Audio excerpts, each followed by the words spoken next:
Avez-vous des livres à la maison qui s'entassent et prennent la poussière ? L'association Artisans du Monde présent au Hangar Zéro récolte dès aujourd'hui des livres, romans, BD et albums pour sa bourse aux livres. Pierre Saillet était l'invité de Westrack pour nous en parler. Je m'appelle Pierre Saillet, je suis président de l'association Artisans du Monde localement et nous sommes au Hangar Zéro depuis quelques années pour accompagner ce projet de société et ce projet écologique qui nous paraît très intéressant. Alors, Artisans du Monde est une association de solidarité internationale qui a 50 ans d'existence. C'est un mouvement national qui est présent à travers une centaine d'associations en France. Et localement, c'est-à-dire à Harfleur d'abord, nous sommes présents depuis 1996. Alors, au Hangar Zéro, nous avons un espace dans la boutique partagée, mais au-delà, il s'agit d'accompagner un projet général qui est très intéressant par sa mixité sociale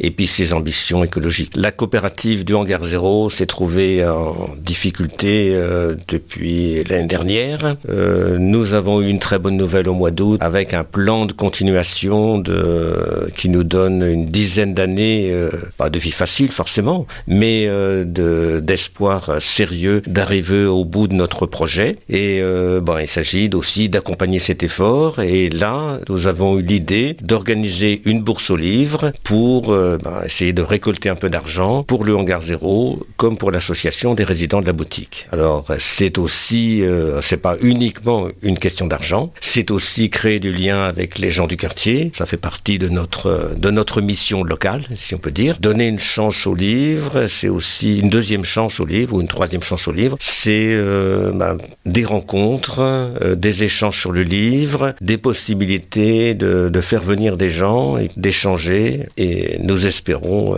le succès de cette manifestation qui est la première pour nous. C'est l'espoir de continuer. Il y a une mission culturelle à travers toute l'animation qui se porte dans le Hangar Zéro, dans les soirées, dans les après-midi. Et donc, le livre, c'est un vecteur intéressant de rencontres. Donc, on pense que ça intéresse un certain nombre de personnes. Et on leur donne rendez-vous le 12 et le 13 octobre, un samedi et un dimanche, de 10h à 18h pour nous rencontrer et aussi découvrir le hangar. Évidemment, il y aura la possibilité de visiter le hangar ce week-end-là, évidemment. Alors, on cherche un peu tous les livres. Ce sont des livres pour enfants, ce sont des romans, ce sont des romans policiers, des aventures.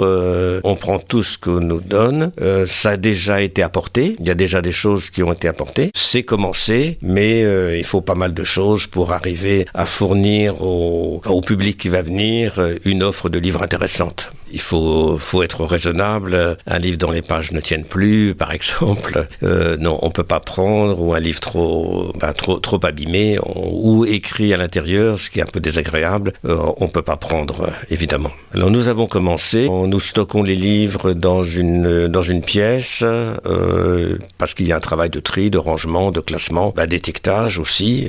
Ce seront des prix les plus accessibles possibles que nous ferons. Le Hangar Zéro se situe 37 quai de la Saône, au Havre. Il est ouvert tous les jours et on peut apporter carton, sac, donc, et on remercie beaucoup tous les gens qui nous donneront des livres pour réussir cette opération. Le samedi 12 octobre, de 10h à 18h, et le lendemain, c'est pareil, la même amplitude d'ouverture. Si vous ne lisez plus les livres, d'autres peuvent être intéressés. Et évidemment, c'est une chance pour l'auteur de faire connaître son travail, s'il est encore vivant. Ça peut faire de la place chez vous et ça intéressera forcément quelqu'un. Rendez-vous au Hangar Zéro 37 quai de la Saône pour déposer vos livres dès aujourd'hui. Pour rappel, la bourse aux livres aura lieu du samedi 12 octobre au dimanche 13 octobre en journée. Pour plus d'informations, vous pouvez consulter le site du Hangar Zéro et notre site internet Westrack Radio pour retrouver cette interview.